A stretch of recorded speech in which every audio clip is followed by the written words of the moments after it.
Hey performer, welcome to the Creatively Performing Arts podcast. Are you ready to get back to your creative passion for singing, acting, and dancing again?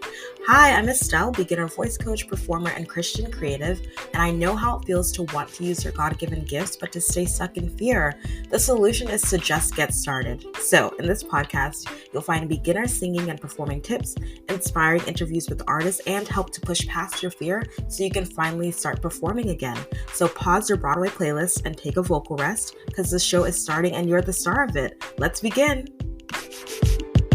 Hey guys, all right, you're back. You're ready for part 2 of this incredible interview with Philip and Emma of the Narrow Way to Broadway podcast and blog. We're going to continue on with their story of really how they said yes to what they felt like God was leading them towards. But before we jump into that, I do want to remind you that honestly, as you're listening to these shows, and yes, you're listening to this interview because you want to be inspired, because you know you have a gift in you that needs to come out, and that's amazing.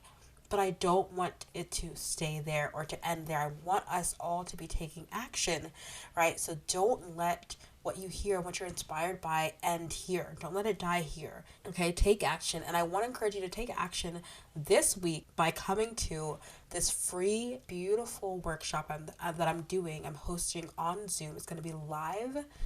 And it's going to be all about building confidence, starting to build confidence as you sing and you perform. So if you're aspiring to start singing, you think you want to start singing, but you don't know where to start because you're feeling like you lack confidence, right? The reason that you're like I want to start singing, but I don't even know where to start. I don't really feel confident in my voice. If that's you, this is the show to be. This is the place to be. This is absolutely the show to listen to, but this is a workshop that is for you specifically, and for anyone who grew up singing in choir. If you love theater, if you love performing, and you just want to get back into that, and you're not really sure where to start, you're lacking in confidence in your singing voice and your performance ability and your stage presence, even though it's a virtual workshop, trust me, you're going to learn so much about how to start singing, how to get comfortable in your singing voice, and how to also get comfortable on stage, putting yourself out there online or social media if you want to share song covers or songs that you've written, things like that.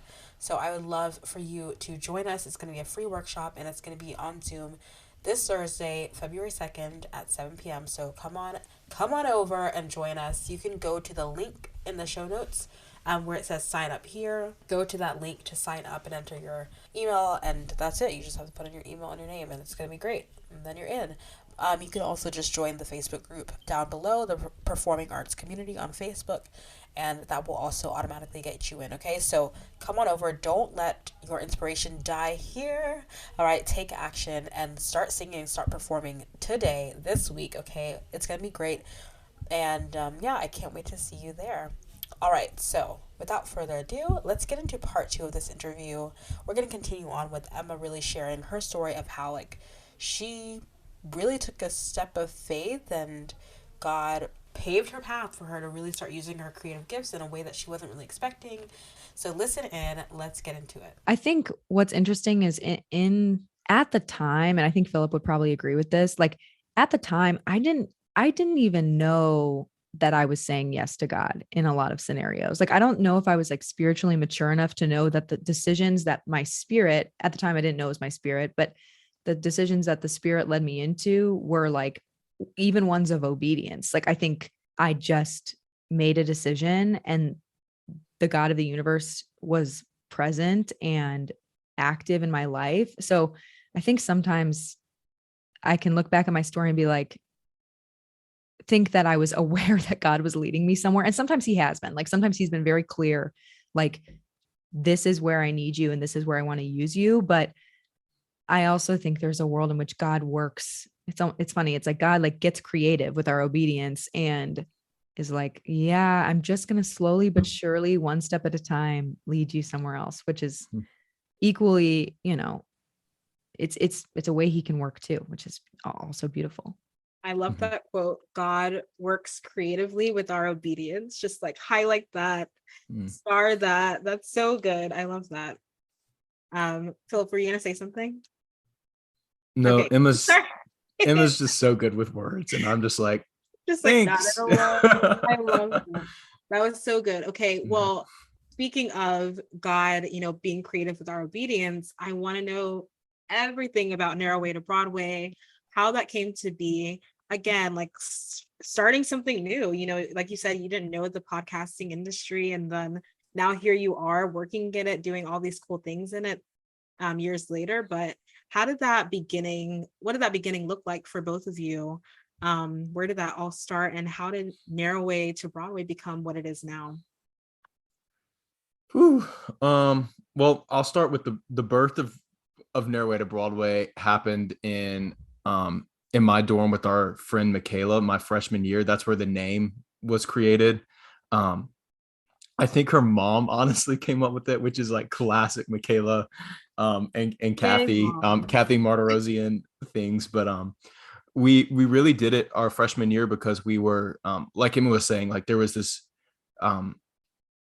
we came into our college thinking that we weren't going to find other people that were believers like us. And then me and Michaela realized, wait, there are people that are believers, and maybe we want to create something for other Christians that are believers that don't have what we have here at Coastal, and to create stuff that we knew our friends would, engage with, that would help them in their faith potentially too, but also really just to keep us accountable to our faith of, being in the Word, looking at what we were reading in that week, just in our own private quiet time, was doing in our lives and in moments in theater and plays that it, brought to memory, and how we can connect those two things and bridge the gap between faith and the performing arts a little bit.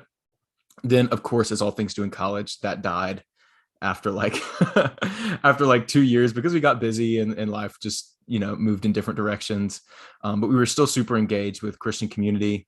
And then Emma, you take off from here, because this is where you come into the story. Yes. So yeah, I wasn't even around at Coastal when Narrow Way to Broadway originally started as a blog, because I hadn't transferred yet, and Caleb and Philip were a year ahead of me.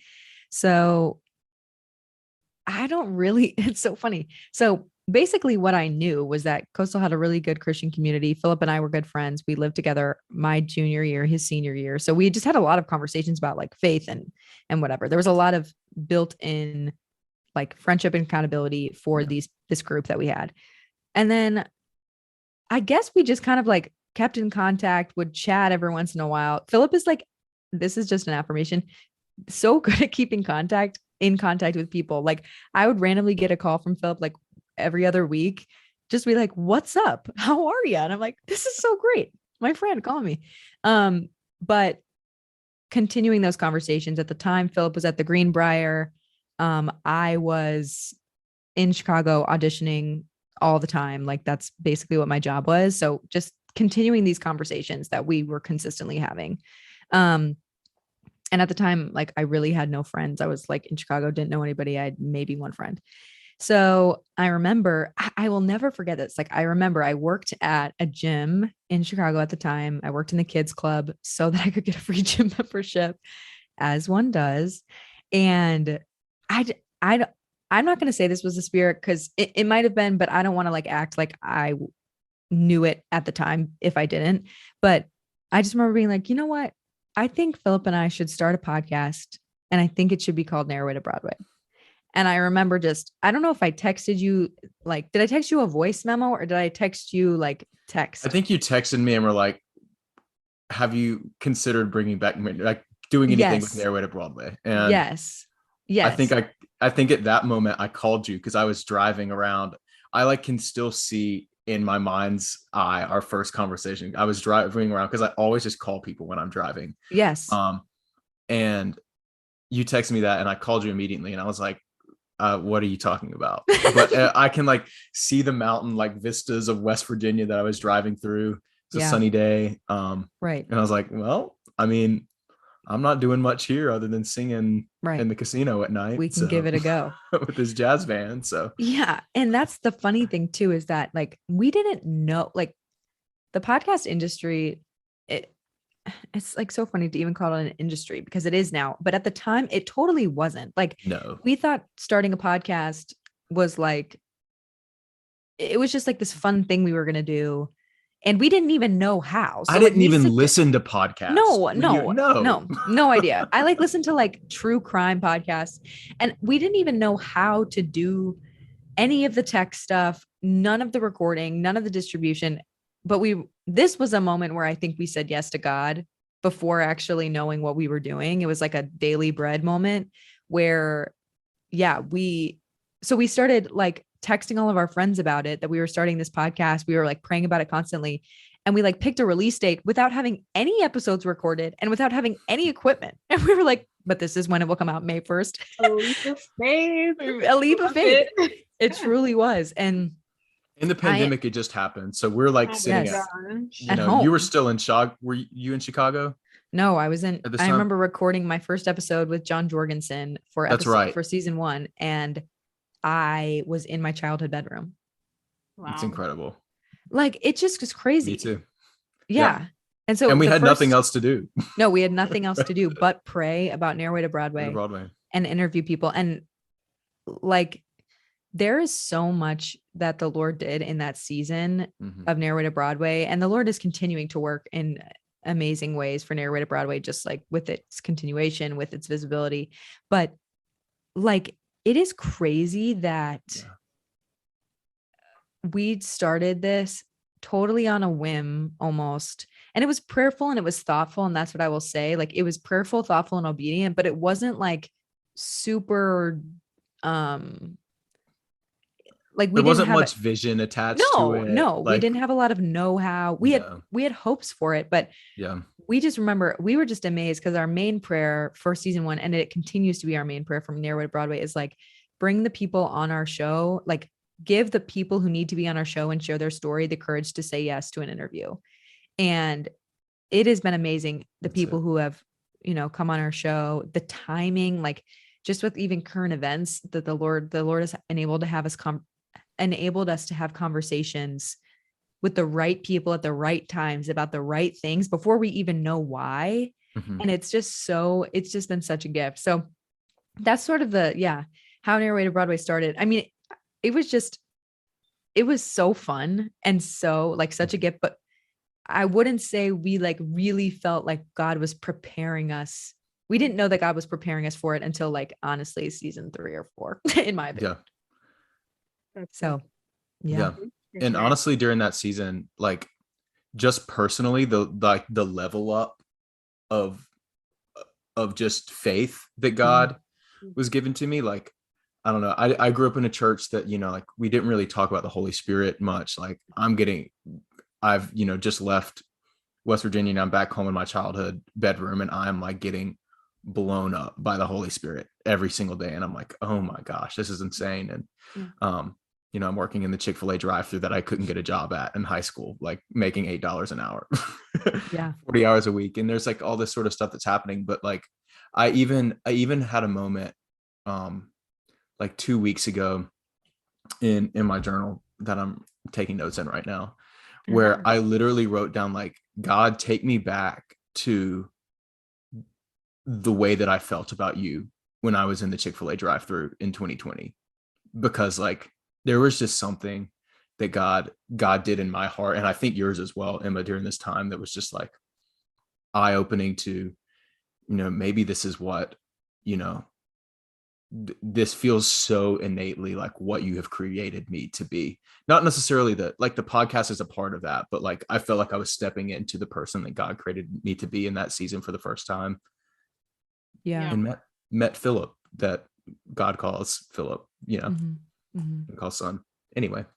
Yeah, that's so amazing. Yeah, I think in parallel, quarantine was like, just instrumental, because I think in kind of unfolding in tandem with that was, I just remember this really strong conviction that the Lord put on my heart is, I think a lot of people, and I want to be like really humble in saying this because I think I fall into this temptation. I think a lot of people want to like educate other people on faith, when like it's really dangerous actually to like speak of matters of faith just because someone asked. Like if you don't actually know, I mean, I think about 1 Peter 3:15, it says, like, always be prepared to give an answer when someone asks you for the hope that you have. And I think about how much of that actually has to do with personal testimony, not like debating on theological matters. And so I think that the Lord was really convicting us that if we were going to claim to have any authority or have any expertise in theater or in faith in these conversations that we were having, like we needed to know our stuff. Like we needed to be in the word, we needed to be in prayer, we needed to be like covering the project with like words of affirmation and the Holy Spirit. That our like biggest fear, I think, through the whole thing, and our biggest like the biggest flaming arrow that I think the enemy could throw at us is just like thoughtlessly claiming to know anything. Like we're just out here trying to figure this out like everybody else. But I think what set it apart is like, I have never been in the word or in prayer than the season of starting Narrowway to Broadway, in the same way of like, wait, I can't like start this podcast and expect or want anybody to listen to me if I don't know what I'm talking about. Like, so that actually started my quarantine experience right when we started Narrowway to Broadway, is when I started reading. I read through the whole Bible for the first time, cover to cover. And it took me 2 years because I told myself, I'm not going to move on from a passage unless I feel like I actually understand it.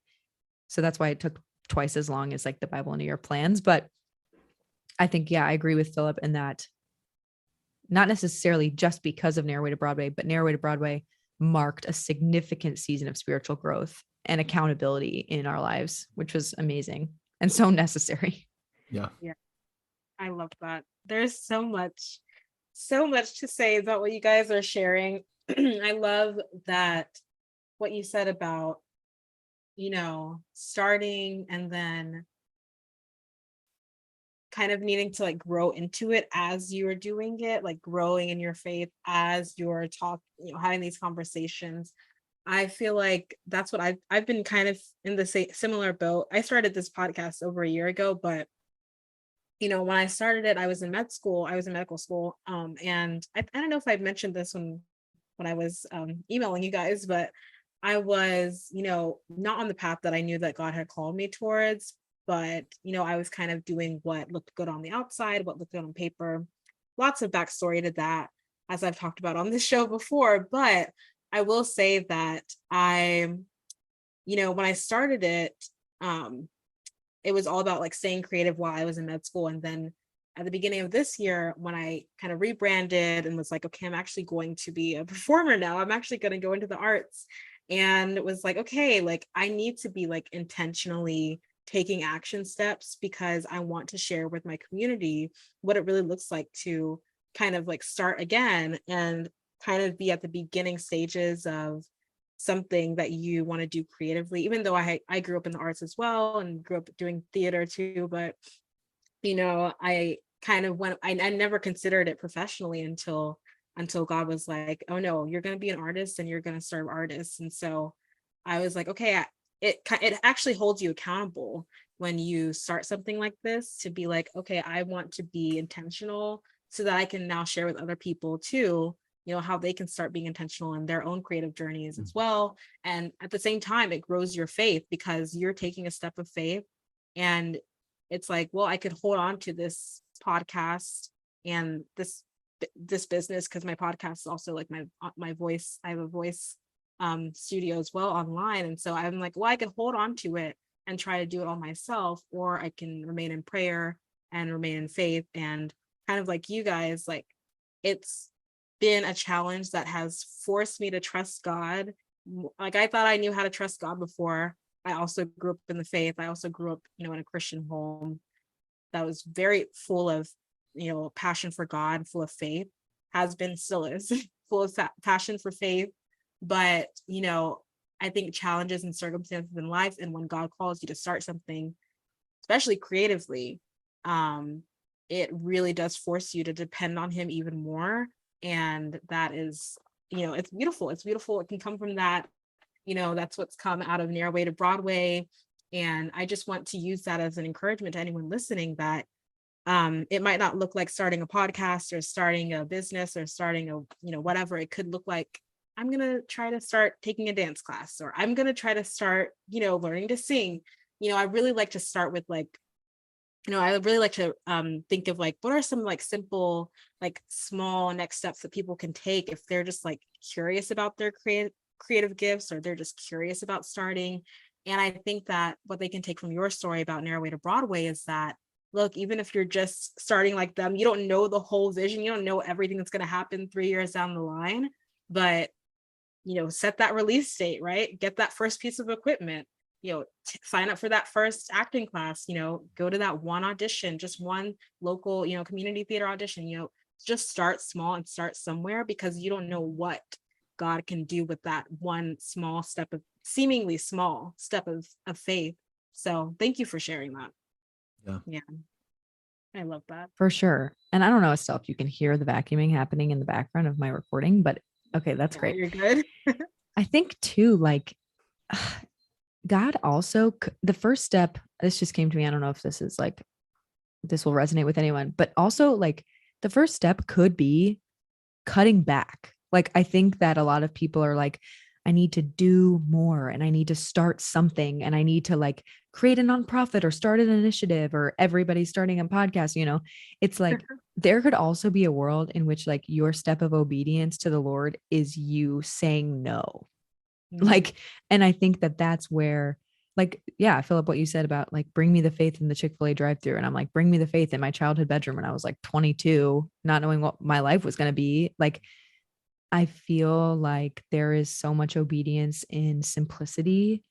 And then I think attached to that, it's funny because it reminds me of like the Simon Sinek book, which is like Start with Why. But I really do think something that's really important for us to ask ourselves, especially in such like a individualistic and visible forward facing society, is like, why do I want to do this? Like, do I want to do this because I genuinely feel like the Lord has put this desire inside of my heart? Or do I want to do this just because like I think it'll make me appear a certain way, or to satisfy my own restless desire? I think that's like a huge thing too, is like the world is telling everybody, like, if you don't do anything, if you're not about something specific, then like you are a failure, or you are you don't have concern for the things of the world. But I don't know if someone needs to hear that, but I feel like sometimes the step of obedience can be doing less. Rest is, one of our greatest tools to go to war against the enemy, like choosing real rest, not laziness, but, really stepping into resting with God. That's probably came from a podcast that you produced, Emma, that I listened to, but rest as resistance. Rest as resistance. There we go. Yep. I love that. That's so good. Yeah, I think someone needed to hear that. I think I needed to hear that. I think we all needed to hear that, because, saying yes to the right things at the right time, and then saying no to the things that might look good, but aren't really for you, or maybe like not right now. It's so hard to decipher sometimes. But like you said, starting with the why, kind of that introspection, and then walking with God and say like, okay, why would this be, the best next step for me, or why not? So I love that. Thank you for bringing that up. That's a great point. Because I do like to talk about starting and like getting people like, encouraged and motivated to really start, and to start small.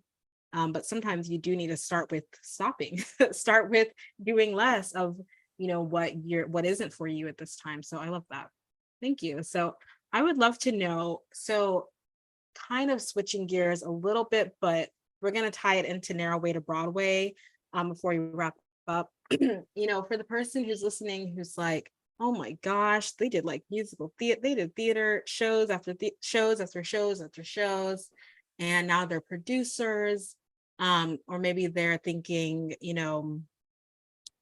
they are somehow being able to be strong in their faith while they're in the arts. Like, how is that even possible? Like, it can sound, kind of overwhelming at times, when you think about being a Christian in the arts, or when you think about, going into musical theater.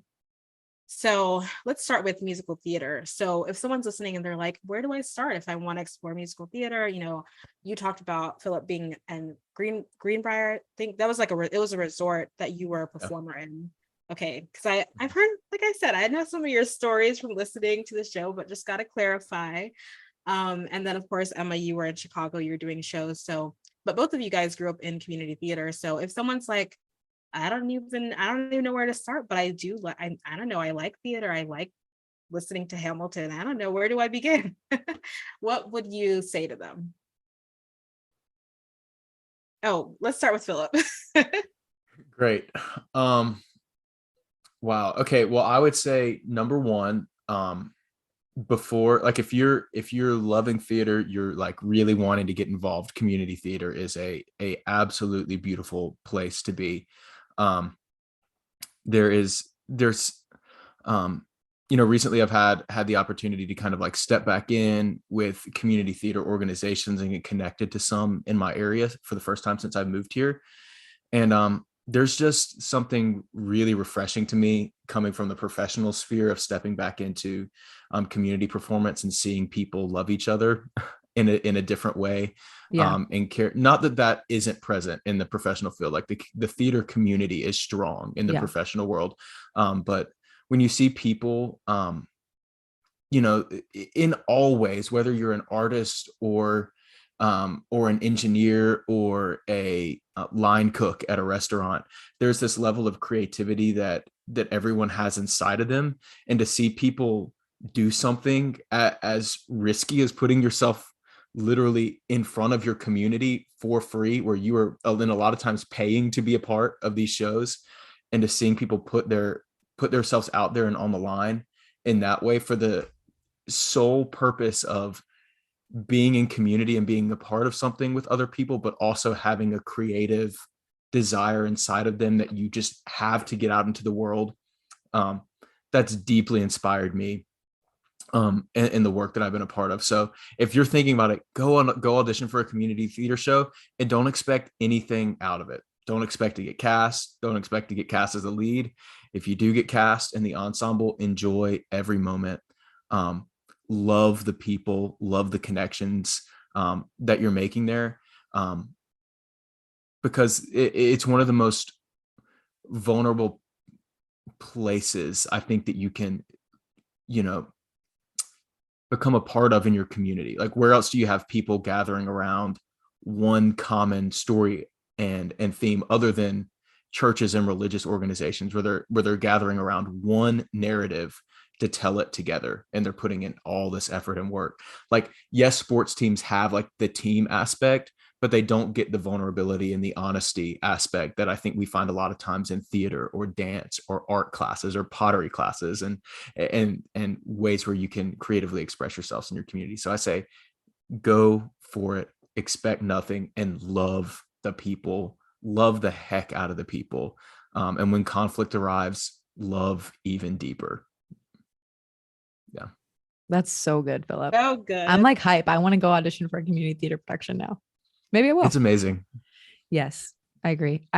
I honestly second all of that. I don't even really have anything to add other than when you get there, know that a lot of the time, like, people in the theater industry, we talked about this on an episode that we just released on Airway to Broadway with a guy named Ryan, who is an artistic director at a community theater. And he talked about how a lot of the time people who are in theater end up there because they were burned or hurt by another community. And a lot of the times it was a community of faith. Like, a lot of the people, like, we always say this, but everybody has this God-shaped hole inside of their hearts. And a lot of people seek that.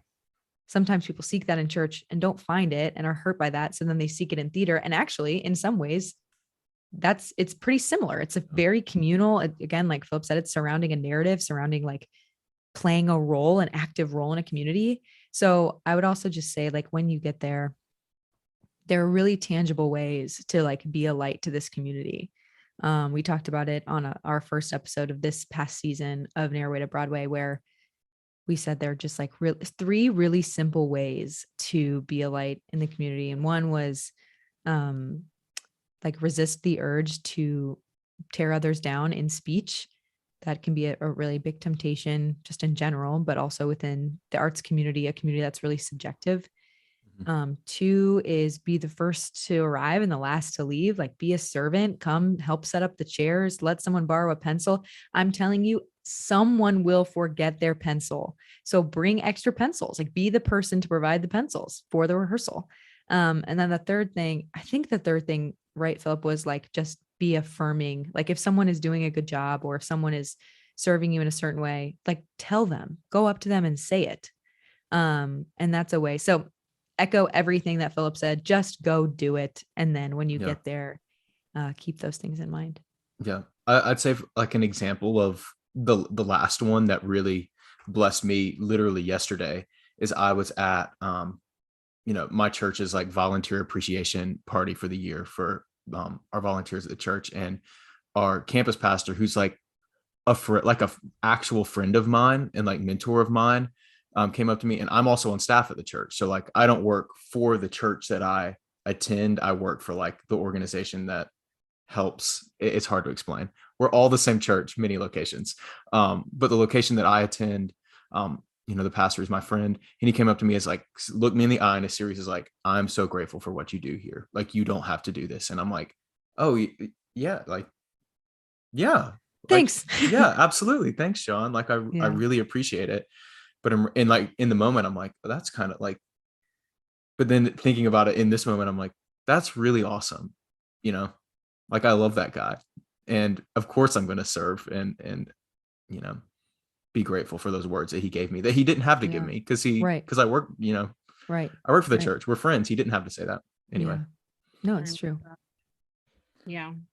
That is so good. Thank you, both of you. I hope someone listening is like taking this in and it's about to go do a community theater audition and take all those 3 steps. Those were such good, you outlined that perfectly. I love that. I hope someone really does do that. And I mean, let's all go audition for a community theater. Now I really want to.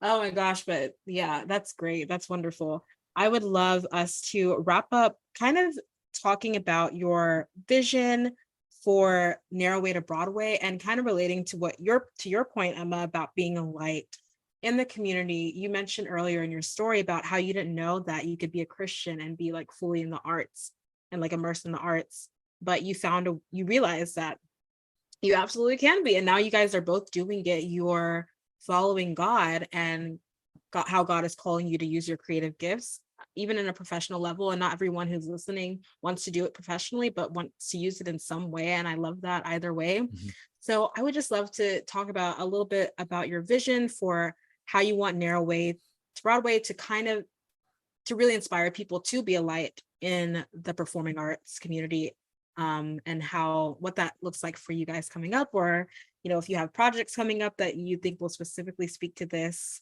whatever you guys want to share. You kick it off. Okay. Yeah. Gosh, this is like my most favorite question to entertain and answer, but it's also the question I have to be like so open-handed with the Lord with, because obviously Narrow Way to Broadway is like such a passion project for us.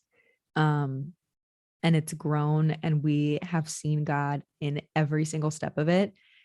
And if it were up to me, like, I would just want to do Narrow Way to Broadway full time. Like, I'd want to quit my job and like do Narrow Way to Broadway, develop like so much curriculum to really equip people to put these things in action. And I think that actually where we see Narrow Way to Broadway going, where we pray Narrow Way to Broadway will go,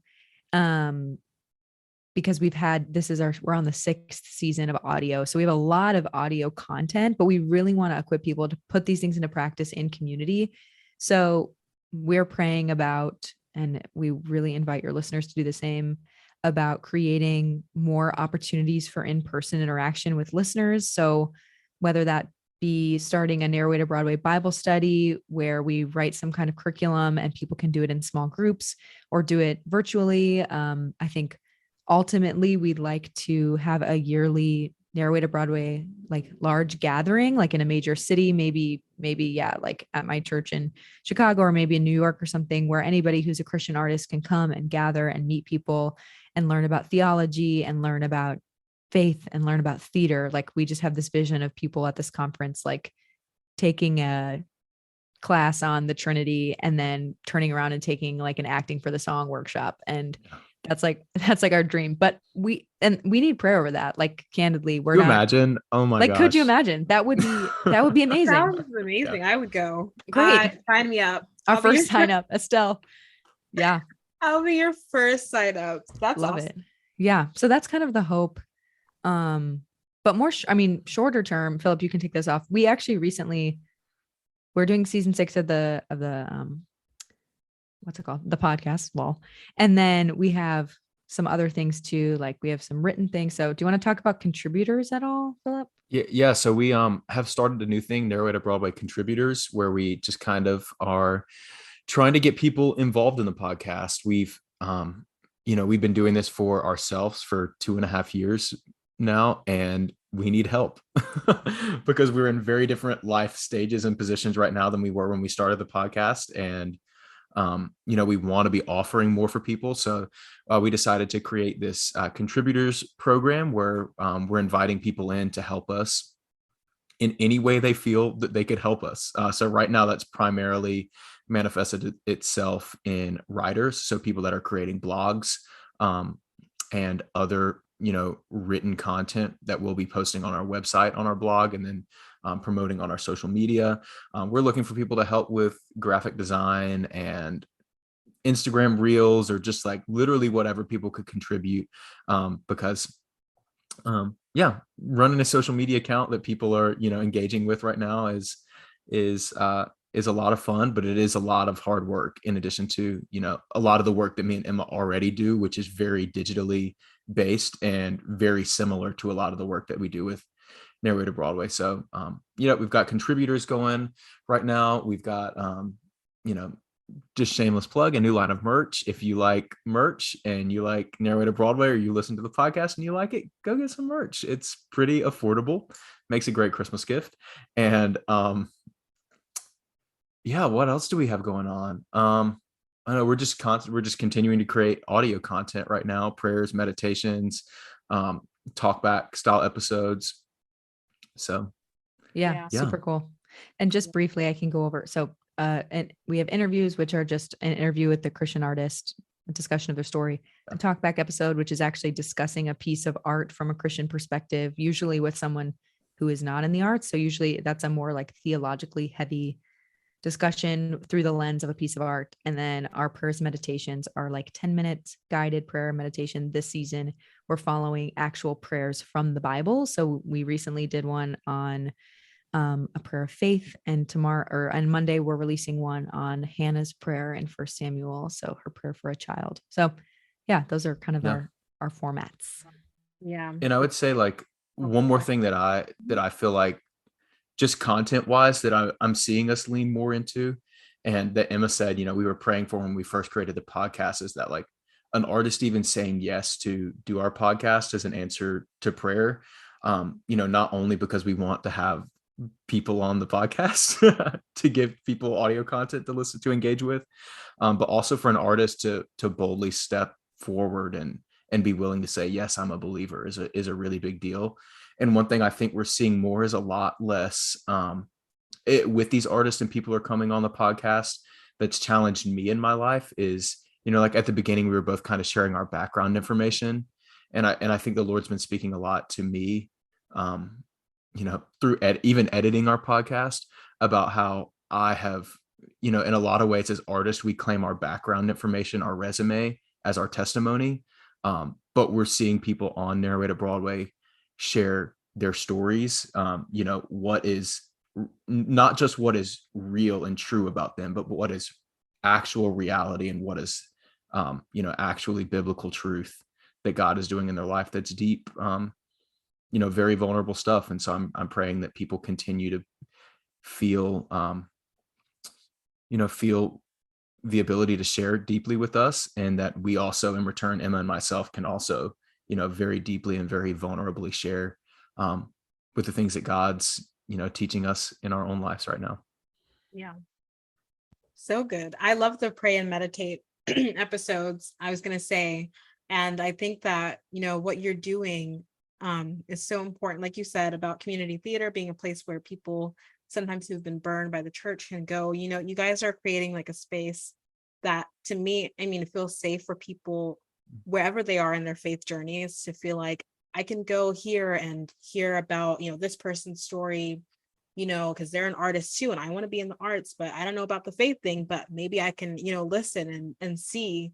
And because you guys, you make it so safe, I think a lot of people can, really see your light in that and see how you're shining the light of Christ and the love of Christ, and also, inspiring other artists at the same time. So I love that beautiful, it's a beautiful combination of being an artist and walking out your faith. And that is beautiful to me. That's what I hope that we all continue to do. It's what I want to encourage everyone to continue to do, is to let your creative expression be rooted in your relationship with God, be rooted in your faith. So that's lovely. Thank you so much for sharing. And thank you for sharing what's going on. We'll put all your links in the show notes so everyone can, stay connected with you guys in a second. I do always ask, like, the last question is always, if you could give one small piece of advice to the artist, the creative who's listening, who, is considering maybe starting, going to a community theater audition, or considering maybe starting to get into podcasting or production, or getting into dance or singing. If you could just give them one tiny piece of advice. You guys have given so much already, but if you had one last thing that you wanted to say, you guys can go just like a sentence or two, no pressure. But Yeah. Philip, you want to start? I'll go ahead and jump. Develop in the dark. The person that you are when you're at home sitting on the couch by yourself is who you are and who God loves. So take care of that person. Oof. That was good. Yeah, I agree. That's a mic drop. Gonna Uh-uh. clip that part like its own section. Yes, I agree wholeheartedly. I would say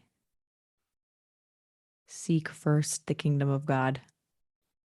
Actually, like, not ironically, I really would say that my biggest piece of advice in pursuing a career in the arts is to seek first God's kingdom. And that was also a mic drop. So we're gonna cut that one too. Love it. Beautiful. Oh my goodness. I feel like I feel inspired. I feel blessed. I feel touched. I feel like more deeply connected to God just in this moment, talking with you guys about your stories and hearing your advice. So thank you so much for sharing so openly and honestly and vulnerably. And thank you for talking to everyone. I can't wait to see where Narrow Way to Broadway goes. And if you wouldn't mind, we can't either. We'll see. Yeah, we'll see. Who knows? Yeah. So go ahead and drop, let us know where we can find you, where everyone can find you individually, and then also on Narrow Way to Broadway. And I'll put everything in the show notes, and also the merch link and everything. Like, I'll put it all down there. So Love it. Thank you, Estelle. Thanks for having us. Yes, thank you so much. This was a blast. Yes. Yeah, check us out at Inway Bway on Instagram and on Spotify and Apple Podcast. Yes, it will all be in the links below. So thank you so much for joining again. You guys are both literally lights. Like, look at them smile. You guys can't see them, but they're smiling. You've been sharing your sharing your story, sharing your personality so generously. So thank you for sharing your time. Thank you for being a light. Thank you for what you're doing. Yeah, you guys are great. Thanks for having us, Estelle. You're You're the great. best. Thank you. Thank you so much for listening to another episode of the Creatively Performing Arts Podcast. I hope you feel encouraged, inspired, and truly impacted by today's episode. And if you can think of one person who would love this show, please share this episode with a friend. And if you wouldn't mind going to Apple Podcasts and leaving a review and rating, it will take 30 seconds and it would truly immensely help the show grow and reach more people who need to use their creative gifts as well. And finally, go to the Performing Arts community on Facebook and join this online free community for you to interact with and connect with other artists. Thank you so much for being here. I appreciate you so much, and I will talk to you later.